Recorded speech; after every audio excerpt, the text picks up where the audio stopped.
This podcast is supported by listeners like you. We're grateful for your tax-deductible donation at newthoughtphilly.org or the link in the episode description.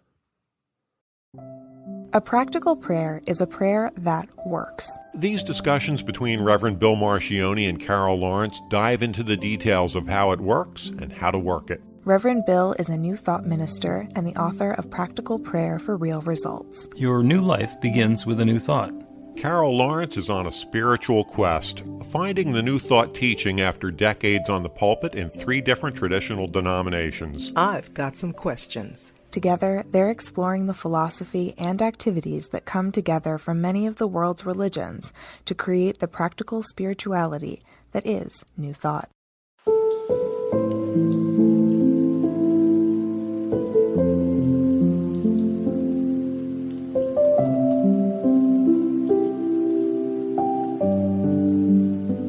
Welcome to the Practical Prayer Podcast. I'm Carol Lawrence, and I'm here with Reverend Bill Marcioni. And today we're going to talk about 10% better, but he'll explain what that means. Better than 10% better, because we've talked about that before, and that brought up further questions. Okay, so better than 10, we go on to 15%? The percentage doesn't make any difference. We want to dive into 10% better and what that means and how that relates to our belief system. Works for me.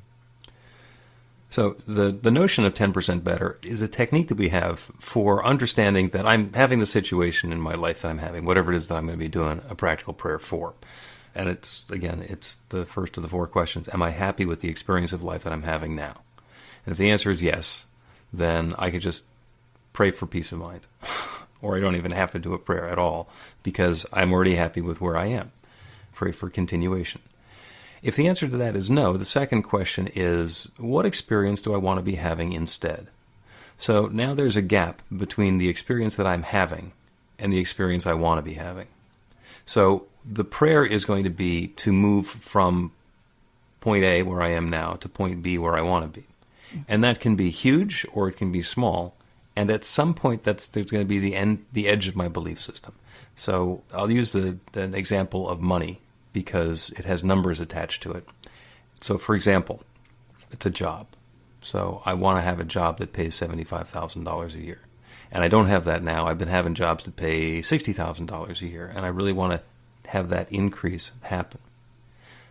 If I am clear that I believe that I'm worth $75,000 a year, I can do a prayer to get a job, a wonderful job that pays $75,000 a year. If I were to pray for a job that paid $85,000 a year, I might have a disbelief about that. I might get too many yeah buts. It's way out of range. 60 to 85, I don't know if that can happen. So what we're going to do is we're going to do the prayer to get right to the edge of our belief system, right to the edge of what we believe is possible, which is a $75,000 a year job. And then we're going to add on, or 10% better, which allows that infinite creative power that creates everything to give us exactly the experience that we're looking for, which is this new and wonderful job that pays us better.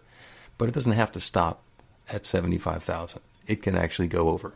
And 10% better is usually within range of somebody's willingness to be flexible. Yeah, plus or minus 10%, I can handle that. It's supposed to be there at the top of the hour. If I'm 10 minutes early, 10 minutes late, it'll be okay. More than that, there's going to be a conversation or need to be an apology or a note or whatever it happens to be.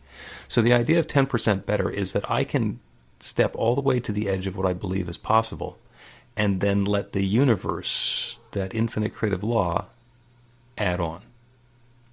Gotcha. Pushing it as far as I can possibly imagine or believe. Yeah, and then allowing a little bit more room. And we sometimes also pray for this or something better because we don't want to box that infinite creative power into our limited thinking. Sometimes we just don't have the imagination for how great it could be. And we're playing it small and we're praying small. And the only limitation in what we're going to experience is what we believe is possible. So as we believe that it's possible for this infinite creative power to maybe give us a little more than we could imagine, that opens up the door for us. Excellent point right there. What we can imagine. So when we're not in the want space, when we're not thinking about want or whatever, if you ask someone what you think about God, God is big and powerful and do everything and anything, and the owns the cattle on 1,000 hills and everything. God has his mind, and all of those things that are really nothing more than cliches when it comes to belief. I mean, you say them, but then when it comes to the prayer and believing them, and we have trouble believing them, then it's probably just a cliche, right? So we got to fix what we think is possible with God. Yeah. And I have a shorthand term for something that we say that we don't believe. Oh, yeah? What is it? It's a lie. I was going to say lie, right? It's a lie. So let's be clear here. I thought you were going to come up with something really nice and spiritual, but yeah. Apparently that's not my job. To come up with something nice and spiritual. When you first said it, I said, yeah, that's a lie. And if I want to be gentle with that, it can be aspirational. It's something that is not currently true, but that I want to be true. That gives me something to pray about. If I'm just saying it's in the book, all the cattle are mine, and I don't believe that the cattle are mine, then what I'm doing is I'm activating that belief, and guess who the cattle belong to? Not me. I'm disqualifying myself, and I'm taking myself out of participation in whatever that good is that I'm perceiving, because I don't believe it could possibly be mine. And the infinite creative law that creates everything only has one answer, and it says yes. And by believing that I don't have it, the law says yes, and then I don't have it. And that's the law giving me exactly what I believe I deserve. Yeah, you nailed it. Exactly right. I remember many, many years ago, everything that God has is mine, and on and on and on. But when it was time for me to ask for what I needed, I really actually, in my mind, visualized that it could not be me. It couldn't be mine. I mean, God has all this stuff, and that's true, but it's only for certain people, or can't be me. And it wasn't always mixed up in, my culture or anything like that. It was simply just, I guess, I didn't think that I qualified or I was worthy of it. Mm-hmm. I don't know where that came from. Like, how much do you have to be worth before you can expect a certain amount from God? I remember when I got into corporate America in the early 80s, and I didn't know anything about salary negotiations or anything, and they give you your application and say, what kind of salary are you expecting? And I'm thinking, I don't know. I don't know. I mean, how do you do this? And there weren't any books at that time, and I didn't know anybody who was in corporate America at that time. I just kind of fell into a new world. And so I just said, okay, I'm going to pull a number out of the air. And somebody pulled me aside and said, that's not enough. You should ask for more. And I thought, okay. In fact, it was the person who recommended me and looked at it and said, no, you should ask for more. And I thought, what the heck? So I doubled it to see what that meant. And I got it, right? I got it. Okay, wait a minute. Maybe I am worth a little bit more than I thought. But, it's like that. Exactly. That was a failure of imagination. You couldn't imagine that you were worth twice as much, so you asked for something that you thought would be reasonable because you didn't understand all of in that case, the salary that was available. And as soon as you got your thinking straightened out with the help of the person who recommended you, you staked your claim, and the answer was yes. And that's the same thing that happens spiritually when we're doing our prayer work. If I believe that I'm only worth this much, then I'm only going to get that much, and that's because the universe is giving me everything that I believe I deserve. Yeah. So I think I'm getting ready to answer my own question, because I later down the line in my career realized that when you not asking for enough could cost you the opportunity. Because if you think you're not worth it, you don't see the value in yourself, and you don't fit in, right? Because you don't. Oh, if somebody's applying for a job as the CEO of a $20 million company and they ask for $75,000 a year, they're going to be ruled out. No, our CEO makes more than that. So if you think that's what our CEO is worth, then bye-bye. Yeah, and you don't know the scope of the job if you think that that's all it is. Right. So it applies here the same way. And so then I go back to the purpose. I go back to the purpose, right? I got to see. You love the purpose. That's your favorite. I have to adjust everything in the purpose and say, now, listen, is this what you really want? And that's what made me think about 10% more. Is this what you really want? Or are you being afraid to ask? Are you afraid to ask for what you really want? Because it is possible, either it's possible or it isn't. So if God is in it and God can do it, then it's all possible. So then why not ask for it? Why not go for it? Right. And the reason to not go completely crazy, I could do 75,000 and I can stretch 10%. So maybe I'll just do a prayer for $1 million. And the universe will say yes to my belief, which is that I'm making something up and it's not possible, but I'm going to put it into a prayer anyway because then I can blame God for when it doesn't happen. This is my belief system. When I am ready to believe not only that I'm worth $1 million a year, but I'm willing to put in whatever effort, activity, and engagement is going to be required to maintain that level of income, the doors open up. Now, for myself, I'm not there. I'm not at $1 million a year at this particular time. I'm open to it, but I need to have some other things happen in my life to show me which are the things to focus on. What are the things that I want to be engaged in order to be supported in that manner? If somebody just dropped off a suitcase full of cash, I'd be okay with that. But that's not doing a job that requires, salary negotiations to $1 million or 7 figures. That's my belief system. I think I get it, but there's some things I'd like you to clear up, a little bit fuzziness there. Okay, so I tell you what, we're going to take a break first, and then we're going to do that. Okay. You can put practical prayer to work in your life, and Reverend Bill Marcioni can help. He is offering an online class that teaches you to create your own practical prayer in 5 weekly 1-hour sessions. The final hour brings your practical prayer together, anchored in live original music by a notable New Thought musician. Practical prayer is based on the most effective prayers found in religions and spiritual practices all over the world. Use it to deepen ever more fully into the truth of your spiritual nature. It's the core of a transformational spiritual practice that's simple, even if it's not always easy. Reverend Bill is also available for private spiritual counseling prayer sessions. Together, you'll lean into the challenges you've experienced in life and explore the transformation that's possible through practical prayer. You'll uncover old, hidden beliefs and uproot them to make way for the life of your dreams. Everything you need to know is on the website at b-the-light.com.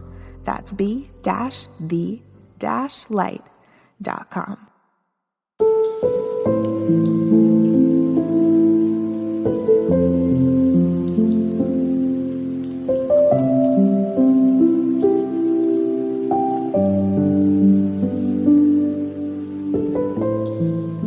Welcome back to the Practical Prayer Podcast. I'm Carol Lawrence, here with Reverend Bill Marcioni, and we're going to continue this conversation.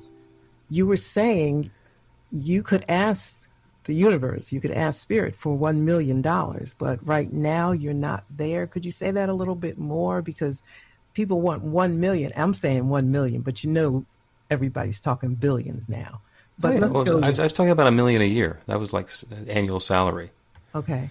And it's because I don't have a concept of the value proposition that would have me be offering something that somebody is going to be paying $1 million a year for. I know that I can. I know that I have that ability. This podcast is the sort of thing that could easily be on a broadcast someplace with lots of advertising revenue coming in, and we get to be stars. And it's exactly the same work, but enough people have found it to be valuable that puts a premium on it. Once that starts getting some traction, I get That's the 10% better. So I'm doing this work, and I'm just using this as an example. I don't have a huge expectation that I'm going to be wealthy and retire on mailbox money from this podcast. I'm perfectly okay if it does. So I'm doing the work, and in a circumstance where those things start changing, where there are lots and lots of people who are listening, and there's lots of results that are coming in, and there's a whole bunch of enthusiasm for the work that I'm doing, then I will be able to get a clearer picture of just exactly how I get to engage in the world so that that can come about. And then my prayers get bigger. My intentions, my invitations get bigger, and I'm open to more and more of that goodness. Going from where I am now to $1 million a year is something that's just going to use up a lot of time and resources, because the yeah buts kick in way too fast for me on that one. I know that it can happen. I'm not ready for it yet. And that's about knowing myself and where I am in the process and how this can come together. That's probably like a whole nother, I like to make a course out of anything. And I can do it. Okay. So then in the prayer let's stay with a dollar amount. Let's stay with $1 million. It's not just praying for the $1 million. It's knowing, and I like the term you use, value proposition, that goes along with that. And it's almost like saying, am I a $1 million product? Or do I produce $1 million product? And so before I pray for the million, I got to fine tune the product? I don't necessarily need to fine tune the product. What I get to do is fine tune my consciousness and my belief about the value of the product. Okay. So actually, the product could be worth $1 million, but you got to believe that it is. And until then, I'm holding back the $1 million. The product can be fabulous, and the $1 million will wait until my understanding of the value proposition of the product gets there. That's pretty cool. Yeah, I'll put it in different terms. A lot of times people come and they want to pray to get a job. And they want a job that pays this amount, and they want to be doing this sort of thing, and this is the schedule, this is the geography they want to be in, etc., based on their education, their background, the things they know how to do. And they look for a job. And when I do the prayer, it's never about them getting a job. It is always about, because their employers don't say, hey, let me give out some jobs. I got jobs to give out today, and I need to find people to give them to. That's not the way it works. What happens is the hiring manager says, we have something that needs to be accomplished, and I need, and they use the term, a human resource.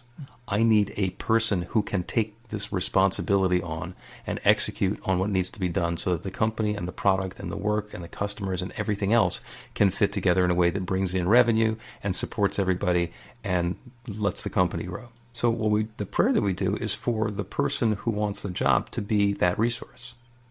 These are the gifts and skills and talents and abilities that I have, that I'm bringing to the table, that I'm offering up. My willingness to take my experience and my education and rent that out on an hourly or an annual basis to support the mission of my employer, because I'm on board with us all being successful. And that's what I'm going to do. When we open ourselves up to that possibility, it's no longer looking for a job. It's about fit. It's about what's the organization where my gifts, skills, and talents fit in with the organization's missions and requirements for a human resource. And that makes the salary negotiations really easy, because everybody's on the same page. Oh, this is the right person. This is how much they need to get paid. Let's do it. Let's make it happen. While you were talking, I was thinking about Neville Goddard, who I like, who sometimes seems to be totally nuts, but but I like him. Seeing the finished product, in a sense, and myself fitting into the environment that I want to be in. Like, I want to be the perfect match. So seeing myself there kind of lets me know what I have to do to get there, in a way. I mean, I know I'm not making it happen, but I do have a part in it. I do have a part in it. So my part is to work on myself, the product, to fit into the space that I want to be. In some cases, and it's not always necessary that you figure it out. what you can do using that same technique is to see what the finished product or the end state circumstance is. What is it that I'm desiring? And that's the second question. If I'm not happy with the experience I'm having now, what's the experience I want to be having? And that lets me get an understanding of where I want to go. Mm-hmm. Now, I may not have any idea of what work I have to do on myself, or what steps are going to be involved, or what resources are available, or who to call, or which website to go. I might not know any of that. And there is one infinite power that knows everything.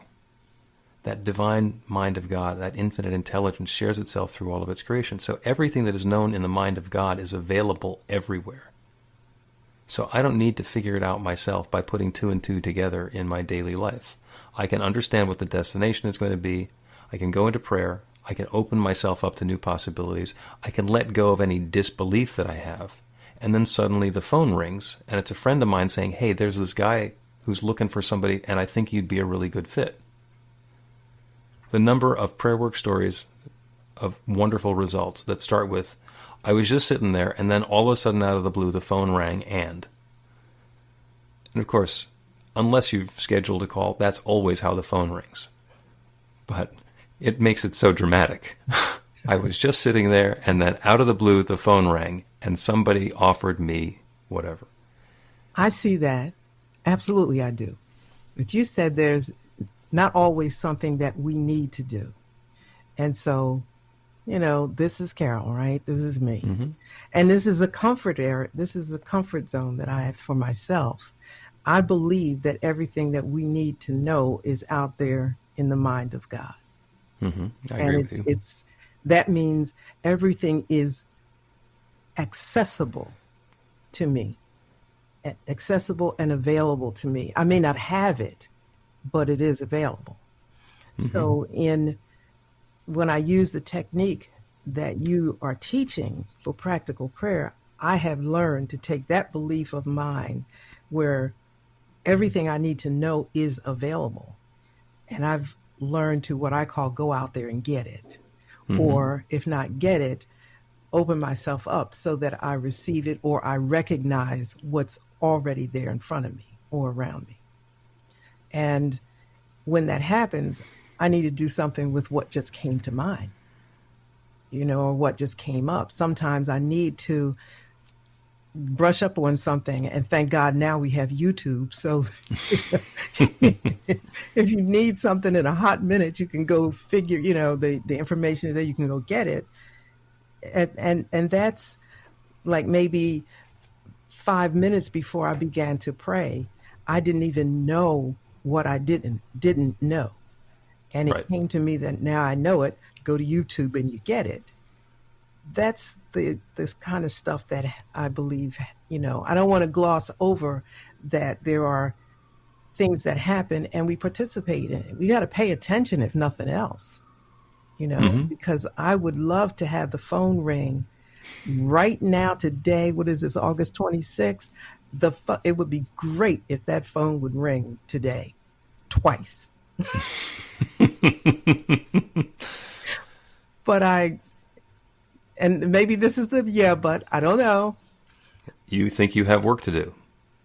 You think that there's some research or some study or some YouTube watching that you have to do before the phone rings for whatever it is that it's ringing for. I'm wondering. Okay. Yeah, I'm wondering. So, I could be holding my own thing back, right? By just saying it's probably something I need to do. I don't know. And that is your 10% better. Maybe you've already got it. Maybe whatever it is that the phone's going to ring for is something that you are so well qualified for that you can't imagine that somebody would be calling looking for it. Yeah. Yeah, that's as a possibility. A lot of times the prayer that I do, the affirmation part of the prayer, the realization step, is that I am divinely guided to take each next perfect step. Yes. And I love that one because that is exactly the dance that you're talking about. Divine guidance is that infinite mind alerting me, whether it's the still small voice or a billboard that shows up as I come around the corner, telling me what is mine to do, what is next for me. So that's the guidance part of it. I'm not just guided in each step. I'm guided to take each step because there's some stuff that's mine to do. And if I just sit there looking at the billboard saying, isn't it cool? that Billboard told me I could call this 800 number and the fabulous thing would happen. If I don't call the number, if I don't do my part, if I don't take the step, then what I'm saying is that I don't believe in the process. I'm not willing to do my part. Mm-hmm. So I'm divinely guided to take each next perfect step and allow the unfolding. And then what happens is once we take a step, there's either refinement on the guidance or additional guidance, and then we get to take another step and another step and another step. And that is how we make progress. That is how we unfold into whatever that desired state is that was in the second question. Mm-hmm. So maybe this is another episode, but we'll see. You'll let me know when I put this out there. You're waiting for the next step or the divine guidance. Perfectly willing to take it. You got to look for it. You have to be alert. And here it comes. So you take it, and then you take it. But then, there's like what else, and the what maybes. Like what if, Is this really the right step for me to take?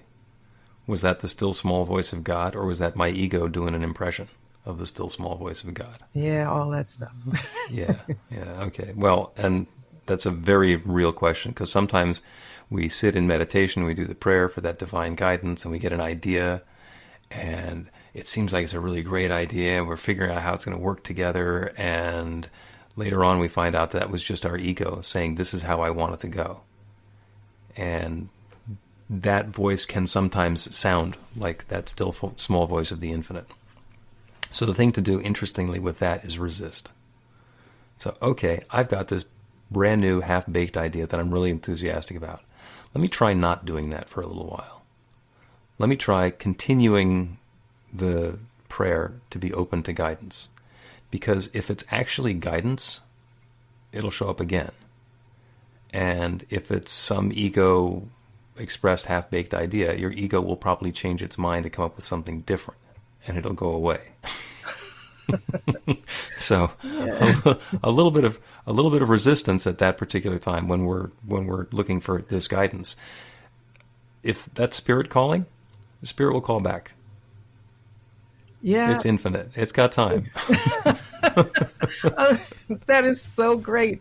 Let's see. This is 2021, and so I met you in the summer of 2020.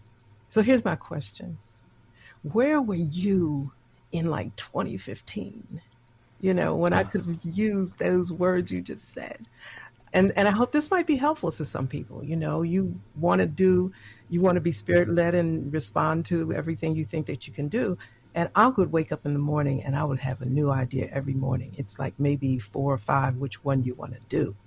Mm-hmm. And you think that it is spirit, saying you could do all that. And so then it's not long before you got 10 things on the plate. And for me, I'll speak in our terms. Okay. I got 10 things on the plate. I wish I only had 10 things on my plate. That morning. I know. Okay. And then keep adding and adding and adding. Okay. And you can do them all. You can do them all, but you can't do them all at the same time, Right. And which one is yours to do? So I didn't start asking that question until I was like completely almost worn the heck out. Which is everything is not yours to do just because you can. Right. And right. I didn't know practical prayer that would help me figure that out at the time. So I went through a period of time feeling guilty for not doing everything that I was able to do, or that I might have been gifted to do or skilled to do. And, I'm not big at in delegating, because I'm just like a nerd where that's concerned. I wanted to say something else, but somebody will figure out the right word. I expect your 150% on something that I ask. And if you're going to come in at 90, that is not acceptable. So therefore, I'm doing it all myself, which is really crazy.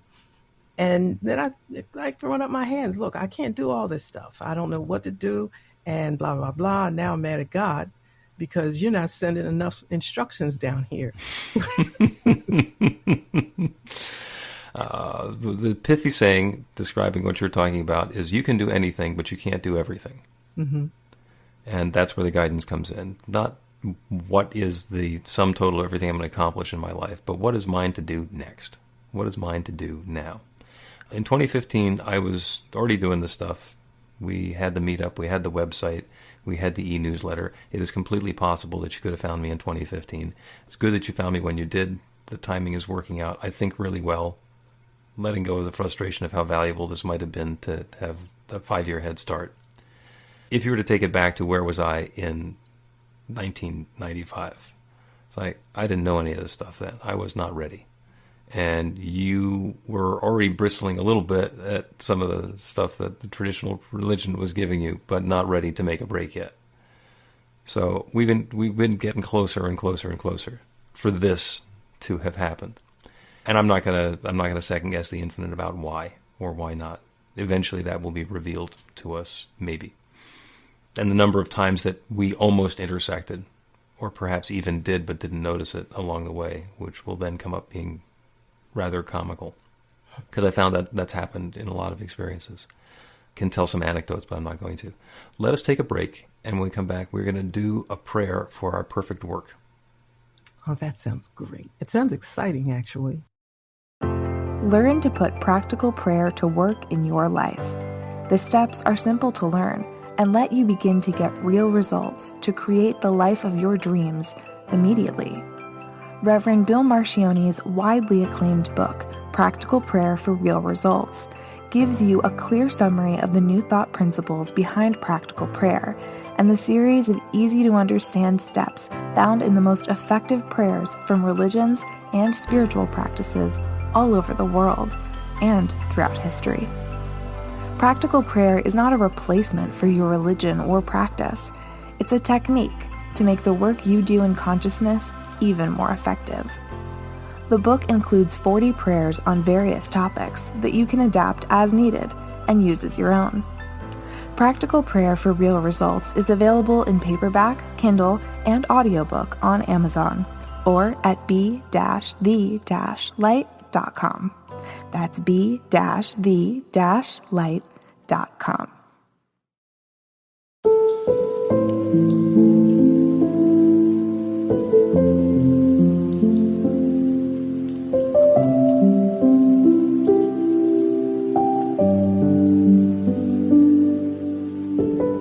Welcome back to the Practical Prayer Podcast. I'm Carol Lawrence, here with Reverend Bill Marcioni, and Bill is going to pray for our perfect work.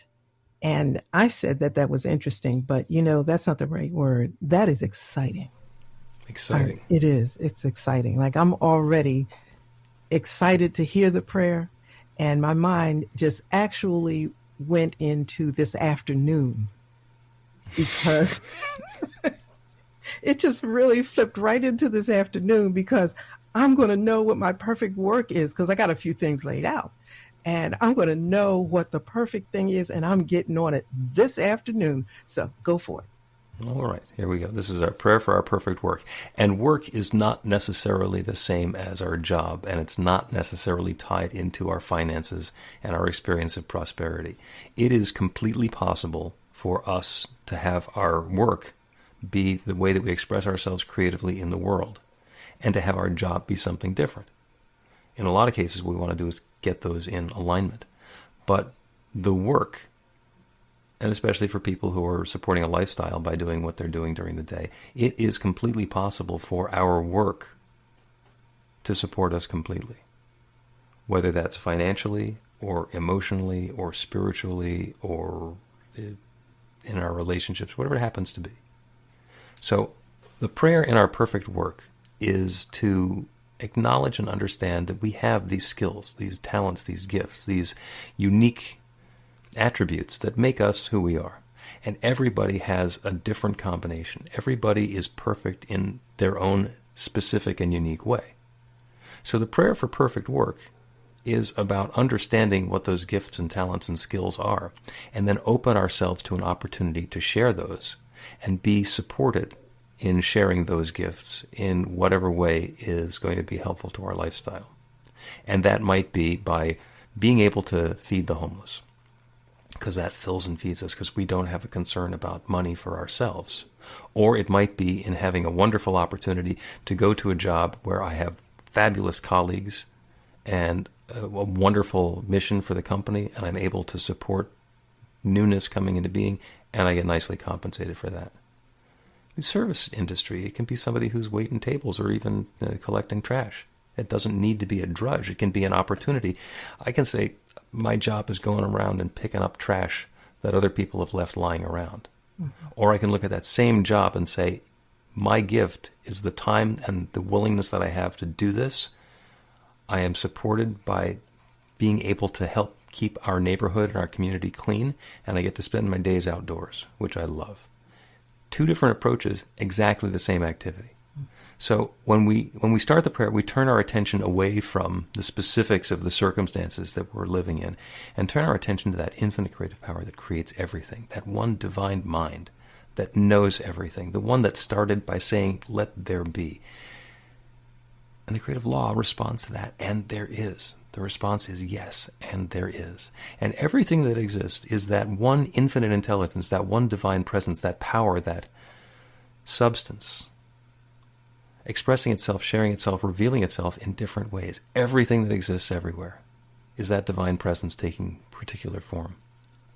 That includes me. It includes each of us. It includes all of our prospective employers. It includes all of our colleagues and everybody who we are going to be engaging with. Everything is that divine presence shared in its own specific way.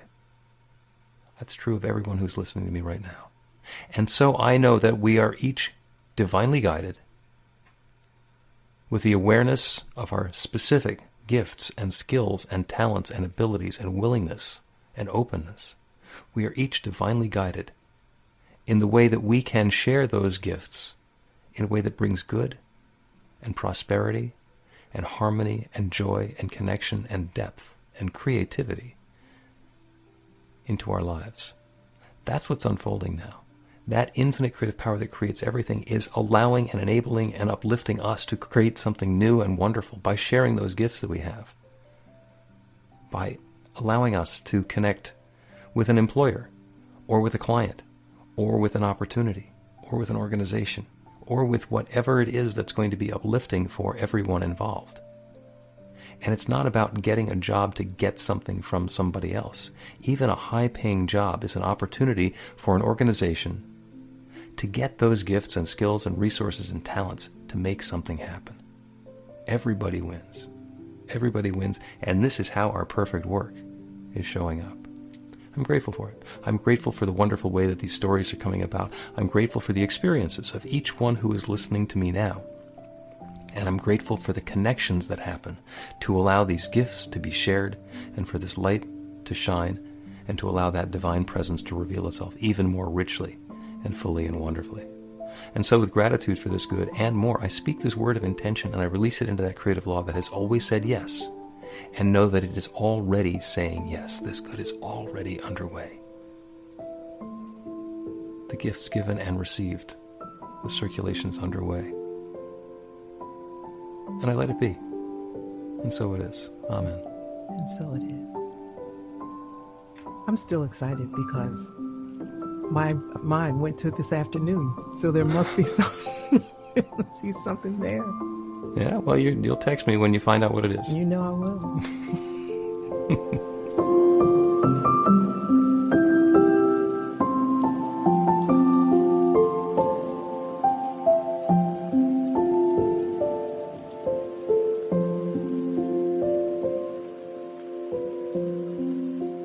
The Practical Prayer Podcast with Reverend Bill Marcioni and Carol Lawrence is a production of BeTheLight.com. be-the-light.com, where you can find more information about practical prayer for real results. Our theme is by Music of Wisdom.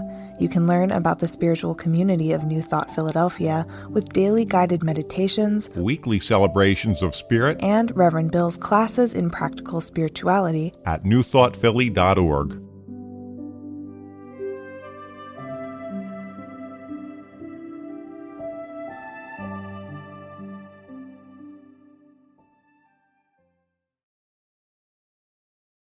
This podcast is supported by listeners like you.